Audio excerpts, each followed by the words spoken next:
Bonjour et bienvenue pour cette nouvelle vidéo sur le matériel de dessin.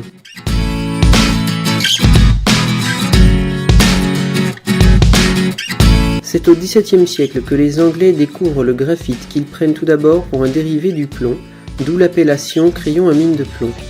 La fabrication en elle-même du crayon actuel date de 1792 en Allemagne par l'Autrichien Hardtmuth et en 1795 par le Français Conté.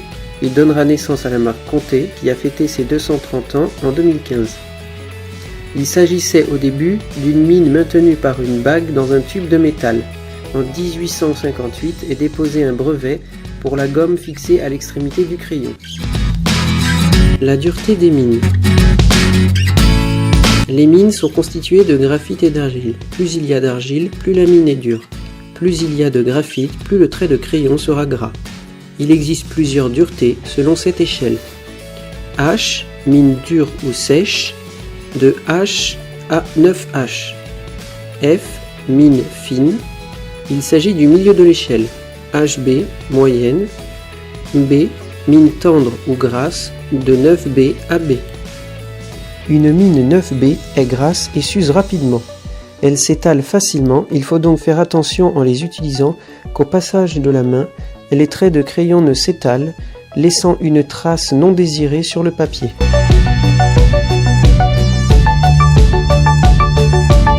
La gomme mie-de-pain, elle est appelée ainsi car avant l'invention du caoutchouc, on utilisait pour les gommes de la mie-de-pain. Le côté malléable de la gomme étant similaire à celui de la mie-de-pain, son fonctionnement identique, le nom est resté. Il faut tamponner le dessin et non le frotter comme avec les autres gommes. Les avantages: cette gomme ne laisse pas de dépôt.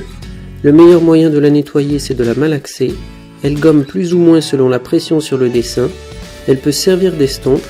Parce qu'elle est malléable, la gomme mie-de-pain permet de créer des formes en pointe pour plus de précision au gommage. Les inconvénients: il faut la malaxer souvent afin qu'elle ne se dessèche pas. Elle absorbe la sueur du dessinateur et à la longue, elle devient malodorante et finit par laisser de grosses taches de gras.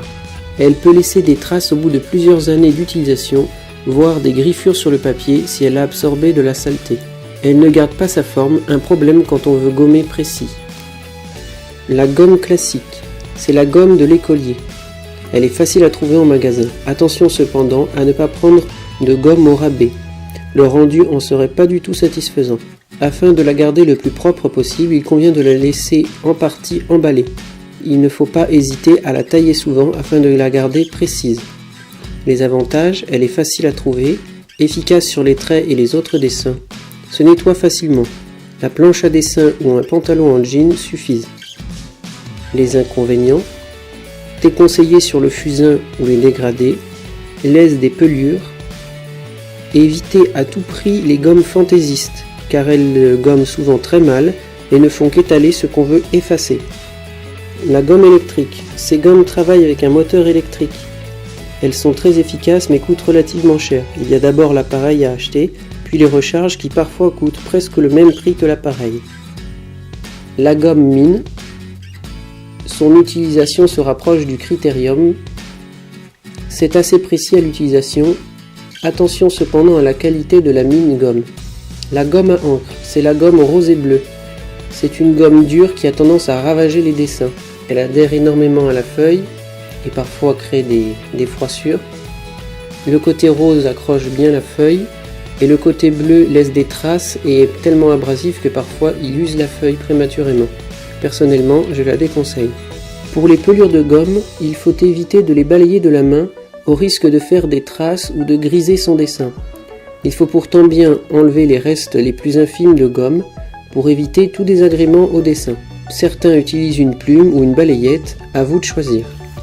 Et voilà, c'est tout pour cette vidéo. Il convient de bien tester les différents outils afin de mieux les connaître et de pouvoir sélectionner ceux qui nous vont le mieux. Je vous dis à bientôt et au revoir pour une prochaine vidéo.